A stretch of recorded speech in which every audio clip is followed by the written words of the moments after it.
الله اللهم صل على محمد وعلى آل محمد كما صليت على إبراهيم وعلى آل إبراهيم إنك حميد مجيد. اللهم بارك على محمد وعلى آل محمد كما باركت على إبراهيم وعلى آل إبراهيم إنك حميد مجيد. إذا جاء رمضان فتحت أبواب الرحمة وغلقت ابواب جہنم وسلسلت الشیاطین. جناب نبی مکرم صلی اللہ علیہ وآلہ وسلم نے ارشاد فرمایا، جب رمضان آ جاتا ہے، اس کا آغاز ہو جاتا ہے، تو رحمت کے دروازے کھول دیے جاتے ہیں، جہنم کے دروازے بند کر دیے جاتے ہیں اور شیاطین کو قید کر دیا جاتا ہے. رمضان المبارک کی آمد ہے. جناب نبی کریم صلی اللہ علیہ وآلہ وسلم رجب کے مہینے سے ہی رمضان المبارک کے مقدس مہینے کی آمد کا انتظار اور اہتمام فرمانا شروع کر دیتے تھے، اور آپ صلی اللہ علیہ وآلہ وسلم کی رمضان کے حوالے سے تیاریاں ماہ شعبان میں اپنے عروج پر پہنچ جاتی تھی. ہماری بدقسمتی یہ کہ ماہ شعبان کے حوالے سے جتنی من گھڑت موضوع، روایات، قصے، کہانیاں ہیں، ضعیف قسم کی احادیث ہیں، فضائل ہیں، اس مہینے میں تقاریب کا انعقاد کر کے، دروس کی محفلیں کر کے ان کا بڑا ذکر کیا جاتا ہے، ان کو بڑا بیان کیا جاتا ہے، اور فضائل کے باب میں ان پر عمل کرنے کا بھی اہتمام کیا جاتا ہے. اور اس ماہ شعبان میں جناب نبی کریم صلی اللہ علیہ وآلہ وسلم سے صحیح اسناد کے ساتھ جو باتیں منقول ہیں کہ آپ صلی اللہ علیہ وآلہ وسلم وہ کیا کرتے تھے، ان کو عملی طور پر اپنی زندگی میں اختیار کرنے پر بہت کم توجہ ہے. جب کسی معاشرے میں جہالت پھیل جائے تو اس کے نتیجے میں یہ وبال بھی وجود میں آتا ہے کہ لوگوں نے عمل تو کرنا ہی ہے، اچھا برا چھوٹا موٹا جو بھی اپنی استطاعت ہے لوگوں نے عمل کرنا ہے، لیکن جہالت کا وبال یہ ہے کہ وہ باتیں رواج پا جاتی ہیں جن باتوں کی کوئی سند نہیں، جن کی کوئی اصل نہیں، جن کی کوئی بنیاد نہیں، اور کرنے والے کام رہ جاتے ہیں. کتنی بڑی بدقسمتی ہے، یہ وبال ہے کہ انسان کی توجہ بھی ہے، محنت بھی ہے، کچھ وقت بھی لگتا ہے، کچھ مال بھی لگتا ہے، وسائل بھی لگتے ہیں، توانائی بھی لگتی ہے، مگر اس کے باوجود کن کاموں پر بالعموم الا ماشاء اللہ وہ کام جو بے سند ہے، بے اصل ہے، جن کی کوئی اصل نہیں، اور انسان جانتے بوجھتے ہوئے توجہ دلانے کے باوجود اگر بار بار وہ کام کرے تو الٹا گناہ ہے. کیونکہ بدعات کو فروغ دینے کا جو گناہ ہے ایسے شخص پر جس کو واعظ کیا جائے، نصیحت کی جائے، توجہ دلائی جائے، بتلایا جائے کہ جناب کریم صلی اللہ علیہ وآلہ وسلم نے ایسے نہیں ایسے کیا ہے، مگر اس کے باوجود وہ ٹس سے مس نہ ہو اور سن ہو کے بیٹھا رہے اور سنی بن کر وہ سب کچھ اپنے تئیں کرنے کی کوشش کرے جو نبی صلی اللہ علیہ وآلہ وسلم سے ثابت نہیں ہے، تو ایسے شخص کو تو ظاہر بات ہے نبی کریم صلی اللہ علیہ وآلہ وسلم روز قیامت کیسے سامنے کرے گا، وہ آپ کی شفاعت کا حقدار کیسے ٹھہرے گا. اور باقی وہ لوگ جو ٹھہرے جن بیچاروں کو علم ہی نہیں ہے، لا علمی کی وجہ سے یہ کام کر رہے ہیں، ان بیچاروں کے لیے بھی دیکھیں کہ ایک محنت ہے، لگے ہوئے ہیں، مگر فائدہ اس وجہ سے نہیں ہو رہا کہ نبی کریم صلی اللہ علیہ وآلہ وسلم نے اس ماہ شعبان میں رمضان کے تیاری کے حوالے سے جو کام کیے یا دیکھی کہ دیگر بالعموم کام کیے وہ ہم اپنی زندگی میں اختیار نہیں کرتے. یہ بات بار بار یہ احادیث بیان ہوتی ہیں کہ اس ماہ مبارکہ میں نبی کریم صلی اللہ علیہ وآلہ وسلم اتنے زیادہ روزے رکھتے تھے، اتنے تسلسل کے ساتھ روزے رکھتے تھے کہ ایک نہیں متعدد احادیث سے اور صحابہ بیان کرتے ہیں کہ گویا کے پورے ماہ کے روزے رکھتے تھے، گویا کے پورے ماہ. ظاہر بات ہے پھر اس کے آگے تفاصیل ہیں کہ اس کی کیا حکمتیں تھیں اور وہ کیوں ایسا نبی کریم صلی اللہ علیہ وآلہ وسلم کیا کرتے تھے، لیکن آپ غور فرمائیں کہ ہم اس پورے ماہ میں کتنے روزے رکھتے ہیں اور کتنے روزہ رکھنے کی گفتگو کی جاتی ہے، اس کی واعظ نصیحت کی جاتی ہے، اس بات کو اجاگر کیا جاتا ہے۔ تو آپ صلی اللہ علیہ وآلہ وسلم اس ماہ مبارکہ سے ہی رمضان المبارک کی تیاری کا اہتمام شروع کرتے تھے، اور جب رمضان آ جاتا پھر تو آپ صلی اللہ علیہ وسلم کے اعمال دیکھنے والے ہوتے تھے۔ لائق، اس بات کے لائق ہیں کہ ہم تھوڑی سی توجہ ان آپ صلی اللہ علیہ وآلہ وسلم کے ان معمولات پہ کریں جو رمضان المبارک میں خاص طور پر، آپ ظاہر بات ہے ویسے بھی اللہ کی عبادت کرنے کے لیے، اللہ کی خوشنودی کے لیے آپ صلی اللہ علیہ وآلہ وسلم کی تو جو عبادات تھیں وہ ساری کائنات سے بڑھ کر تھیں، سارے کائنات کی مخلوق سے بڑھ کر تھیں، لیکن اس رمضان المبارک کے مہینے میں آپ صلی اللہ علیہ وسلم پوری طرح کمر بستہ ہو جاتے تھے، پوری رات جاگنا، اپنے اہل خانہ کو جگانا، نوافل کا اہتمام کرنا، عبادت کا اہتمام کرنا، قرآن کریم کی تلاوت کا اہتمام کرنا، صدقات اور خیرات کا اہتمام کرنا، نیکی کے باقی کاموں کو، جملہ کاموں کی کے بارے خود بھی کرنا اور اپنے صحابہ کی طرف توجہ دلانا، یہ آپ صلی اللہ علیہ وآلہ وسلم کے اس رمضان المبارک کے حوالے سے معمولات تھے۔ دو تین باتیں جو رمضان المبارک بس شروع ہوا چاہتا ہے انشاءاللہ، اللہ تعالیٰ یہ دعا بھی کرنی چاہیے کہ اللہ تعالیٰ ہماری زندگیوں میں اس رمضان کو داخل کرے اور اس کے فوائد و ثمرات اور برکات سے ہمیں فائدہ اٹھانے کی توفیق عطا فرمائے۔ اس کے جو انوار ہوتے ہیں اور جو نور اور برکتیں اس رمضان میں ہمیں اللہ کے گھر میں آ کے یا معاشرے میں نظر آتی ہیں، اللہ سبحانہ و تعالیٰ ہمیں اس کا حصہ بننے کی توفیق عطا فرمائے۔ اس حوالے سے سب سے اہم بات جو رمضان شروع کرنے سے پہلے مجھے اور آپ کو کرنے کی ضرورت ہے وہ یہ کہ اپنے سینوں کو اور اپنے دلوں کو صاف کرنے کی ضرورت ہے۔ یاد رکھیں نبی کریم صلی اللہ علیہ وآلہ وسلم نے فرمایا سب لوگوں کی بخشش ہو جاتی ہے سوائے اس شخص کے جو شرک کرے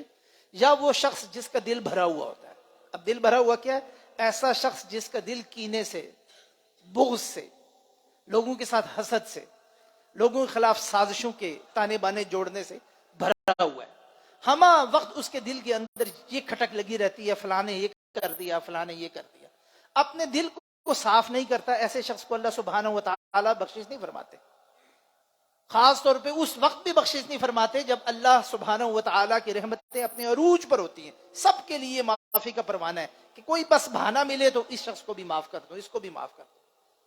اس طرف توجہ دینے کی ضرورت ہے۔ ہمارے اس معاشرے میں دوبارہ ابھی ہم وبال کی بات کر رہے تھے، یہ شرک اور بدعات کی کئی شکلیں بھی اور صورتیں بھی بہت زیادہ پھیلی ہوئی ہیں، اور اس کے ساتھ ساتھ یہ ہمارے جو سینے ہیں وہ ایک دوسرے کی طرف سے صاف نہیں۔ نمازیں، روزے، عبادات کا اہتمام کرنے والے، لیکن جب ہم گھروں میں جاتے ہیں، فیملی پالیٹکس میں پڑھتے ہیں، دفتروں کی سیاست میں پڑھتے ہیں، اداروں میں سیاست میں پڑھتے ہیں، ملکی سیاست کے چکروں میں پڑھتے ہیں،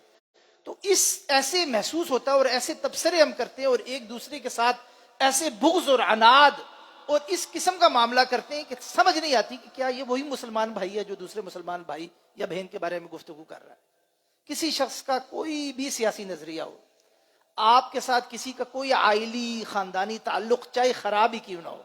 رمضان المبارک جب آ جائے تو مجھے اور آپ کو کوشش اور اہتمام کرنا چاہیے کہ ہم سلیٹ کی طرح، بالکل جیسے سلیٹ کو صاف نہیں کر دیتے تھے اور تختی کو، جیسے ہم چھوٹے ہوتے تھے تختی لکھا کرتے تھے، گاچک لگا کے صاف کر دیا۔ آج کی نسل کو کیا پتا کہ تختی کیا ہوتی ہے، لیکن اس کو صاف کر دیا، ایک فریش سٹارٹ جسے کہتے ہیں۔ اس وقت اس بات کی ضرورت ہے کہ انسان اپنے سینے کو صاف کرے، جو ہوا جس نے کتنی بڑی زیادتی کیوں نہ کی ہو، انسان سراسر یہ سمجھتا ہو کہ میں حق پر ہوں، اس لیے میں نے تھوڑی سی ایک تیوری چڑھائی ہوئی ہے، اس لیے میں نے فلاں شخص کے حوالے سے ایک سخت موقف اختیار کیا ہوا ہے، مگر اس کے باوجود کوشش یہ کریں کہ اپنی اس انا کی قربانی دے دیں۔ اور اس سے ایک سب سے فوری فائدہ یہ ہوگا کہ رمضان المبارک کے ساتھ ہی، شروع ہوتے ساتھ ہی انسان جو عبادتیں کرے گا اس کی حلاوت، اس کی مٹھاس اور اس کی لذت کئی گنا انشاءاللہ بڑھ جائے گی۔ اس لیے کہ اللہ سبحانہ و تعالی نے جو معاف کرنے کے اندر جو مٹھاس رکھی ہے،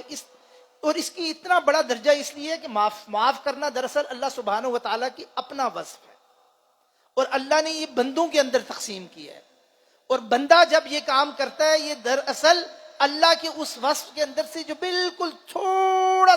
سا ذرے سے بھی کم حصہ اسے عطا کیا ہے، یہ دراصل اس حصے کو ایکسرسائز کر رہا ہوتا ہے، اس پر عمل کر رہا ہوتا ہے۔ تو اللہ سبحانہ و تعالی نے معافی کو اپنے لیے رکھا ہے، اور اللہ معاف فرماتے ہیں، اور ایسے نافرمانوں کو اور سرکشوں کو معاف فرماتے ہیں کہ ہماری معافی ایک دوسرے کے لیے کیا ہے، کوئی معنی ہی نہیں رکھتی۔ رمضان المبارک کا آغاز ہو رہا ہے. اس آغاز پر اپنے بہن بھائیوں کو جن کی کوئی قطع تعلق ہے، بھائی بھائی سے نہیں ملتے، بھائی بہن آپس میں نہیں ملتے، بچے والدین کے ساتھ، والدین بچوں کے ساتھ ناراض ہیں، اعزہ اور اقارب کے ساتھ ہم نے یہ شریکے اور غیر شریکے اور کتنے معاملات ہم نے بنا کے رکھے ہیں. دفتروں میں ہم ایک دوسرے کے ساتھ ناراض ہیں، ایک دوسرے سے ملتے ہیں اور ایک دوسرے سے منہ موڑ کے نکل چلے جاتے ہیں. اس رمضان المبارک کے آغاز سے پہلے اس بات کی کوشش کریں کہ تمام لغزشوں کو معاف کر دیں. ہر شخص کے کینے سے، ہر شخص کے بغض سے، ہر شخص کے خلاف جو بھی میرے دل میں صحیح غلط جو چیز بھی موجود ہے، ماضی میں جو بھی ہوا، اس کو انسان صاف کر کے آگے بڑھے. اگر دوسرا شخص اس کے باوجود آپ کی طرف ایک توجہ نہیں کرتا، آپ کی طرف ایک اچھا رویہ، ہمدردانہ اور دوستانہ رویہ نہیں رکھتا، آپ کی طرف سے معاملہ بہرحال صاف ہونا چاہیے. اور اس کے بعد ہم رمضان المبارک میں اپنا قدم رکھیں اور رمضان المبارک میں اللہ سبحانہ و تعالیٰ کی عبادتیں، نوافل کا اہتمام، روزوں کا اہتمام، اور سب سے بڑھ کر قرآن کے ساتھ تعلق. اور آخری بات یہ، گفتگو تو رمضان کے حوالے سے ہوتی رہے گی انشاءاللہ، اور وقت بھی کم ہے ہمارے پاس. دوسری بات یہ اور آخری بات یہ کہ اپنے سینے کو صاف کرنے کے بعد اس رمضان المبارک میں اس کمٹمنٹ کو بھی اپنا شیڈول بنائیں کہ یہ قرآن پاک کے ساتھ ہمارا تعلق ہے نا، یہ تعلق دو شاخوں پر مشتمل ہونا چاہیے. ایک شاخ ہے تلاوت کی شاخ، جس کے اندر بڑی برکت ہے، بڑی برکت ہے. تلاوت قرآن کریم اگر الفاظ، ترجمہ، تفسیر نہ بھی سمجھ آ رہا ہو، یہ اللہ سبحانہ و تعالیٰ کا کلام ہے اور اس کی تلاوت میں بڑی برکت ہے، اس کی تلاوت کے اندر بڑی رحمت ہے. قرآن کی تلاوت کا کثرت سے اہتمام رمضان المبارک کے دوران کرنا، لیکن اس کے ساتھ ساتھ اس بات کا بھی اہتمام کرنا کہ قرآن فہمی کا بھی کوئی راستہ ہم اپنی زندگی میں کھولیں. وہ لوگ خوش نصیب ہیں جو مساجد میں یا مختلف حلقات میں قرآن فہمی کی، ترجمہ کی، تفسیر کی کلاسیں جہاں پہ ہو رہی ہوتی ہیں اس کو پورا سال اٹینڈ کرتے ہیں، وہاں اپنی جانے کی کوشش کرتے ہیں، قرآن سمجھنے کی کوشش کرتے ہیں. اگر بدقسمتی سے ہم اب تک ایسا نہیں کر سکے تو رمضان میں ایک بہت بڑی فرصت ہے اور اللہ کے بندوں نے ہمارے لیے بڑی آسانی پیدا کر دی ہے. اللہ کے بندوں نے کئی گھنٹوں کے لیکچر، مختصر لیکچر، لمبے لیکچر، درمیانی مدت کے لیکچر ریکارڈ کر کے آن لائن مہیا کر دیے. اب کسی کے پاس کوئی بہانہ نہیں ہے. پہلے ہوتا تھا نا کہ جی پڑھا نہیں جاتا، عبارتیں بڑی جو ہے نا وہ دقیق ہیں، لوگوں نے اردو ایسی مشکل لکھی ہوئی ہے، ہم ایک پیراگراف پڑھتے ہیں اور سمجھ نہیں آتا، آدھے الفاظ نہیں سمجھ میں آتے. علماء نے بڑی مشکل جو ہے زبان اختیار کر رکھی ہے. اب اس بات کی بھی کوئی گنجائش نہیں ہے. جس سے پڑھا نہیں جاتا، پڑھنے پر اس کی فوکس نہیں ہوتا، اس کی توجہ نہیں ہے. اب صوتی سہولیات میسر ہیں، سمعی سہولیات میسر ہیں، ڈیجیٹل سہولیات میسر ہیں. چلتے پھرتے آپ اس موبائل کے ذریعے جس سے ہم سارے اور معاملات کرتے ہیں، اس کے اوپر کوئی چیز ڈاؤن لوڈ کر رہے ہیں، کسی کا لیکچر سن لیں، جس کا آپ کا دل مطمئن ہوتا ہے. اللہ سے دعا کریں کہ یا اللہ قرآن فہمی کے لیے میں تیرے سے دعا کرتا ہوں اور تو اس سلسلے میں میرا راستہ روک لے اور میرا راستہ کھول دے. اور اس کے بعد جہاں آپ کا دل مطمئن ہوتا ہے، اچھے علماء، اچھے اسکالرز کی گفتگو کو کوشش کریں اہتمام کے ساتھ. ان کے دروس، ترجمہ قرآن کی کلاسز، قرآن فہمی کی کلاسز بے تحاشا اویلیبل ہیں. آپ کے یہاں مسجد میں بھی ہوتی، لیکن میں اس لیے یہ بات کہہ رہا ہوں کہ اگر آپ کے پاس وقت کی کمی ہے یا دل کسی جگہ پہ آپ کا مطمئن نہیں ہوتا، دوسری جگہ جا کے اپنے دل کو لگا لیں. اس دل کو لگائیں ضرور قرآن کے ساتھ، چاہے کسی اور جگہ لگائیں. اس جگہ نہیں دل لگتا کسی دوسری جگہ لگائیں، دوسری جگہ نہیں لگتا تیسری جگہ لگائیں، لیکن قرآن کے ساتھ دل لگائیں. قرآن فہمی کا راستہ کھولیں. یہ کمٹمنٹ اپنے ساتھ کر کے کھولیں. ایک مہینے میں قرآن فہمی مکمل نہیں ہوگی، لیکن اس ایک مہینے میں ایک ایسا آغاز انشاءاللہ اللہ سبحانہ و تعالیٰ کی توفیق کے ساتھ ہو جائے گا کہ انسان کچھ قدم آگے چل نکلے گا. اور اس کے بعد انشاءاللہ اگلے پورے سال کا ایک ٹارگٹ رکھیں کہ اگلے سال رمضان المبارک سے پہلے اللہ سبحانہ و تعالیٰ نے اگر مجھے زندگی دی تو میں اس قرآن کریم کے پورے ترجمے اور مختصر تفسیر سے گزر چکا ہوں. یہ ایک ایسی کمٹمنٹ ہے، کوئی لمبی چوڑی کمٹمنٹ اپنے ساتھ نہ کریں، لیکن یہ بنیادی کمٹمنٹ اپنے ساتھ کریں کہ یا اللہ میری طرف سے ہر شخص کے لیے معافی ہے، میں کوئی بدلے کے چکر میں نہیں پڑنا. یہاں بھی میں معافی کا معاملہ کرتا ہوں، آخرت میں نے کسی سے، اس لیے کہ میں اگر اپنے دل میں یہ رکھوں گا نا آخرت میں نے فلاں کا یہ اس کی ایسی کی تیسی کر دینی ہے، تو میں نے بھی تو کتنے لوگوں کے ساتھ زیادتیاں کی ہوئی ہیں، وہ آخرت میں میرے ساتھ ایسی تیسی کرے گا تو میں کیا جواب، میں کہاں جاؤں گا. اپنے دل کو صاف کریں، ظرف کو بڑا کریں اور قرآن فہمی پر فوکس کریں. انشاءاللہ اللہ سبحانہ و تعالی بڑے نامساعد حالات میں، بڑے مشکل معاشرتی اور معاشی حالات میں بھی اللہ سبحانہ و تعالی ایسی سکون، ایسا چین، ایسا قرار عطا فرمائیں گے کہ انسان کی زندگی دوسروں کے لیے باعث رشک بن جائے گی. اللہ سبحانہ و تعالی سے دعا ہے کہ وہ ہمیں قرآن کے ساتھ تعلق جوڑنے کی توفیق عطا فرمائے. جی جناب. وعلیکم السلام.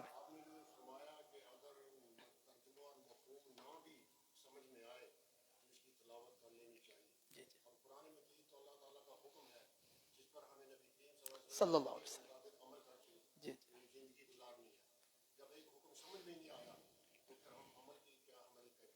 جی جو بات میں نے کہی ہے اس پہ ظاہر بات ہے کہ میری طرف سے نہیں ہے، نبی کریم صلی اللہ علیہ وسلم کی ایک نہیں متعدد احادیث اس پر دلالت کرتی ہیں کہ قرآن چونکہ اللہ سبحانہ و تعالیٰ کا کلام ہے تو اس کی اپنی اس کے اندر ایک رحمت ہے، اس کا ایک اپنا اثر ہے انسان کے اوپر. اور یہی وجہ ہے کہ قرآن، وہ لوگ جو عربی سے بالکل نابلد ہیں، اس کے باوجود جب قرآن کریم کی قلب سلیم والا شخص قرآن کریم کی تلاوت سنتا ہے تو وہ تلاوت جو ہے اس کے قلب پر، اس کے ذہن پر اثر کرتی ہے، اور اس کے ایک ایک حرف کی وجہ سے انسان کو درجات بلند ہوتے ہیں، انسان کو نیکیاں ملتی ہیں. تو یہ دونوں چیزیں جو ہیں یہ آپس میں باہم جڑی ہوئی ہیں اور لازم و ملزوم ہیں. معاشرے میں بہت بڑی تعداد میں لوگ ایسے ہوتے ہیں جو بعض اوقات اپنی طبعی ضروریات، اپنی ذہنی اپچ کی وجہ سے اور اپنی جو اللہ نے ان کو استعداد عطا کی ہوتی ہے اس کے مطابق ایک معذوری کے حامل ہوتے ہیں. وہ قرآن کے پورے ترجمے کو یا قرآن کے ترجمے مفہوم آپ ان کو سمجھانا شروع کریں نہیں سمجھ سکتے، یا زندگی کی لغزشوں کی وجہ سے اس عمر میں پہنچ جاتے ہیں کہ اب ان کے لیے یہ ممکن نہیں ہوتا. تو کیا ان کے لیے اللہ کی یہ کتاب رحمت نہیں ہے؟ ان کے لیے بھی اللہ کی رحمت ہے. تو یہ ایک، اور ظاہر بات ہے کہ ایک اس شخص کے لیے اس قرآن کے ساتھ تعلق ایک سطح کا ہے. عام لوگوں کے لیے جو ترجمہ اور تفاسیر کی مدد سے جن کو عربی نہیں آتی ان کا ایک اپنا تعلق کی نوعیت ہے. وہ لوگ جو عربی سمجھ بوجھ کے ساتھ اس کے ساتھ تعلق قائم رکھتے ہیں، ربط کرتے ہیں، ان کے لیے ایک ہے. اور پھر علماء کے لیے جو اس قرآن کے اور تفسیر کے متخصصین ہیں ان کے لیے ظاہر بات ہے کہ تعلق اور نوعیت کا ہے، اور ہر تعلق میں ذمہ داری بھی پھر اور نوعیت کی ہے. اس لیے قرآن، ظاہر بات ہے کہ قرآن وَلَقَدْ يَسَّرْنَا الْقُرْآنَ لِلذِّكْرِ فَهَلْ مِن مُدَّكِرٍ، اور بہت ساری قرآن کی دیگر آیات، قرآن کے احکامات، قرآن کے اندر متشابہات، قرآن کے اندر جو شریعت کے احکامات نازل ہوئے وہ سارے کے سارے اللہ منزل من اللہ ہیں، اللہ سبحانہ و تعالیٰ کی طرف سے ہیں. اور ان پر عمل کرنا، ان کو سمجھنا، یہ بھی ظاہر بات ہے کہ ایک بڑے اسپیشلائز لوگوں کا کام ہے. ہر شخص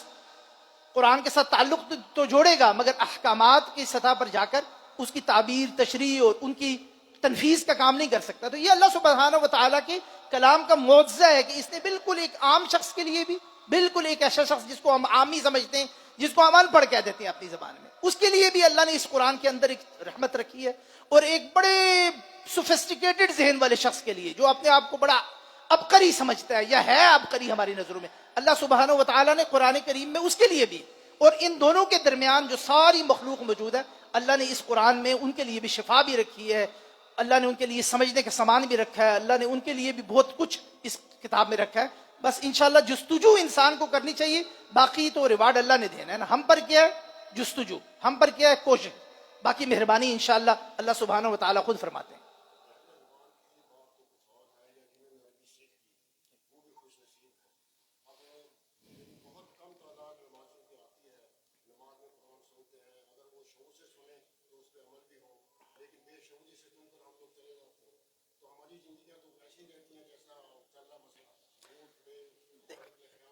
یہ شکایت ہے، یہ شکایات ہیں، لیکن یہ بھی ہم نے دیکھا ہے کہ اللہ سبحانہ و تعالیٰ بڑا کرم فرماتے ہیں. کتنے ہمارے دوست احباب ہیں، ہم خود اپنی زندگیوں میں دیکھتے ہیں کہ کبھی انسان کے ایمان کی کیفیت اور ہوتی ہے، کبھی دل نہیں لگ رہا ہوتا، پھر اللہ کرم فرما دیتا ہے. کتنے لوگ ہیں جو معاشرے میں ادھر ادھر گھومتے پھرتے ہیں مگر اللہ تعلق قائم کر دیتا ہے. انہی تراویح اور مسجدوں اور انہی حلقات اور انہی دروس کے ذریعے آنے لگ جاتے ہیں اور اپنی زندگیوں کے اندر ان کے ماشاءاللہ انقلاب آ جاتا ہے. اور بہت سارے لوگ ہیں جن پہ نہیں ہوتا، یذل بھی کثیرا ویہدی بھی کثیرا، یہ بھی قرآن ہی کہتا ہے نا. تو یہ تو اللہ کی تقسیم ہے، اللہ سبحانہ و تعالیٰ جس پہ کرم کر دے اس پہ اللہ اس کو راستہ دکھا دیتا ہے. اس لیے ہمیشہ کوشش یہ کرنی چاہیے کہ انسان اللہ سے مانگتا رہے، اللہ سبحانہ و تعالیٰ سے مانگتا رہے اور قلب سلیم کی دعا کرتا رہے تو اللہ سبحانہ و تعالیٰ کرم فرما دیتے. باقی روز قیامت کس نے کتنی جد و جہد کی ہے، کس کا کیا معاملہ تھا، ہم اس پر قاضی نہیں ہیں. ہم لوگوں کے لیے زیادہ سے زیادہ ہمارا جو رول ہے وہ یہ ہے نصیحت کا اور خیر خواہی کا رول ہے. ہم اپنی نصیحت اور خیر خواہی سے لوگوں کو سامنے بات رکھ سکتے ہیں. کوئی نہیں بھی مانتا اس کے لیے پھر بھی دعا کرتے ہیں، اس کے لیے ہم قاضی مفتی بن کر فتویٰ نہیں دیتے.